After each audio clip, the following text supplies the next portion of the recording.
नमस्कार, मैं राहुल कठेरिया। बिहार में नीतीश कुमार जी ने जिस प्रकार के हालात पैदा कर दिए हैं, उससे हर कोई सकते में है।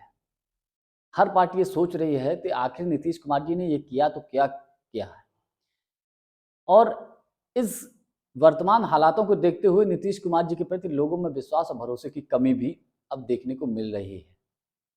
अब इंतजार इस बात का करना है कि वो ऑफिशियल अनाउंस कब होता है, जब नीतीश कुमार जी ये घोषणा करेंगे कि वो भाजपा के साथ जा रहे हैं, मिलकर सरकार बनाएंगे।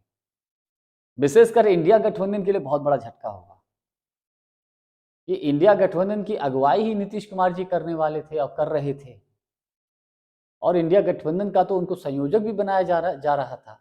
अब समझ में आया कि आखिर इंडिया गठबंधन का संयोजक पद नीतीश कुमार जी ने क्यों अस्वीकार किया, बनने से ही क्यों मना कर दिया। अब इस बात को राजनीतिक विश्लेषक समझने लगे हैं। लोग मानने लगे हैं कि नीतीश कुमार जी की डील पहले ही हो चुकी थी, इसीलिए नीतीश जी ने इंडिया संयोजक का पद लेने से मना कर दिया और मल्लिकार्जुन खड़गे साहब को इसका अध्यक्ष बना दिया गया है, चेयरमैन बना दिया गया है। तो अब ऐसे में बिहार की राजनीति में क्या होगा, इंडिया गठबंधन का स्वरूप क्या होगा, इसी पे चर्चा करूंगा। लेकिन पहले चैनल को सब्सक्राइब जरूर कर लीजिए और घंटी के बटन को जरूर दबा दीजिए। देखिए, अगर नीतीश कुमार जी भाजपा के साथ जाते हैं और वहां सरकार बनाने की कोशिश करते हैं, तो नीतीश जी की ही पार्टी के एक विधायक ने बयान दे दिया है आज कि अगर बीजेपी के साथ नीतीश जी गए तो पार्टी टूट सकती है। यानी कि उनके ही विधायक ने खुली बगावत कर दी है नीतीश जी के खिलाफ। और अगर ऐसा होता है तो फिर आरजेडी को इसका फायदा होगा। दूसरी तरफ लालू जी एक्टिव इसलिए हो गए हैं कि अगर नीतीश जी बीजेपी के साथ जाते हैं तो किस प्रकार से बिहार में सरकार को बचाया जाए, आरजेडी की सरकार बनाई जाए।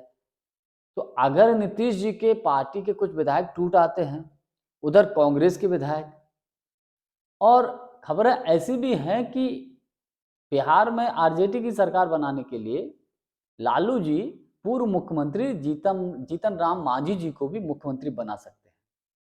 तो अगर जीतन राम मांझी को मुख्यमंत्री बनाया जाता है तो वो तो लालू जी के साथ आ जाएंगे। तो ऐसे में क्या होगा कि आरजेडी की सरकार भी बन जाएगी, लेकिन नीतीश कुमार जी के लिए बड़ी समस्या पैदा हो जाएंगी। और अगर नीतीश जी सरकार बनाने में कामयाब रहते हैं तो भले ही बिहार में नीतीश जी सरकार जरूर बना लेंगे, लेकिन मैं ये मानता हूं कि उनकी जो अभी तक छवि थी सुशासन बाबू की, एक अच्छे भरोसेमंद और विश्वसनीय व्यक्ति की, उनकी छवि बहुत हद तक धूमिल हो जाएगी। जो सीटें नीतीश कुमार जी को अब मिली हैं विधानसभा के चुनाव में या पिछले लोकसभा के चुनाव में, शायद आने वाले भविष्य में उनको ये सीटें भी नहीं मिलेंगी। और मुझे लगता है कि उनकी पार्टी में ही बगावत या टूट हो सकती है, क्योंकि नीतीश जी ने ही खुलेआम बयान दिया था कि हम मर जाएंगे लेकिन अब कभी उनके साथ नहीं जाएंगे।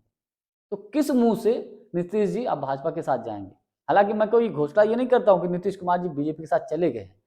राजनीतिक विश्लेषक ये मान रहे हैं कि केवल ऑफिशियल अनाउंस होना बाकी है, नीतीश जी जा चुके हैं। अब अगले 24 घंटे में सब कुछ क्लियर हो जाएगा। अब इंडिया गठबंधन की बात करें तो इंडिया गठबंधन में नीतीश कुमार जी ही शुरुआत किए थे, अगुवाई कर रहे थे। नीतीश जी को संयोजक बनाने की कोशिश हुई, नीतीश कुमार जी ने स्वयं बनने से मना कर दिया। तो अब लोग इस बात को समझने लगे हैं कि आखिर नीतीश जी ने संयोजक बनने से मना क्यों किया इंडिया गठबंधन का। अब लोगों को समझ में आने लगा, शायद इसीलिए मना कर दिया था। बाद में मल्लिकार्जुन खड़गे साहब को चेयरमैन बनाया गया। तो ये जो चीजें हैं, कहीं न कहीं भले ही नीतीश कुमार जी बिहार में आरजेडी को छोड़कर बीजेपी के साथ सरकार बना ले, भले ही सरकार बना ले, वो एक अलग बात है, लेकिन नीतीश जी का भी इतिहास में नाम दर्ज हो जाएगा धोखा देने का, पलटी मारने का। और कुछ राजनीतिक विश्लेषक तो इनके लिए कई ऐसे इनको उपनाम दे रहे हैं, उपाधियां दे रहे हैं। अब क्या होगा, अगले 24 घंटे में सब कुछ क्लियर हो जाएगा। नीतीश जी बीजेपी के साथ मिलकर सरकार बनाते हैं या बिहार में लालू जी की सरकार बनती है, ये तो अगले 24 घंटे के बाद या 24 घंटे के भीतर सब कुछ क्लियर कट हो जाएगा। कौन किसके विधायकों को तोड़ता है या कौन या महागठबंधन की ही सरकार चलती रहती है, ये भी सब कुछ 24 घंटे में क्लियर होगा। लेकिन आज के लिए बस इतना ही। बहुत बहुत धन्यवाद। नमस्कार।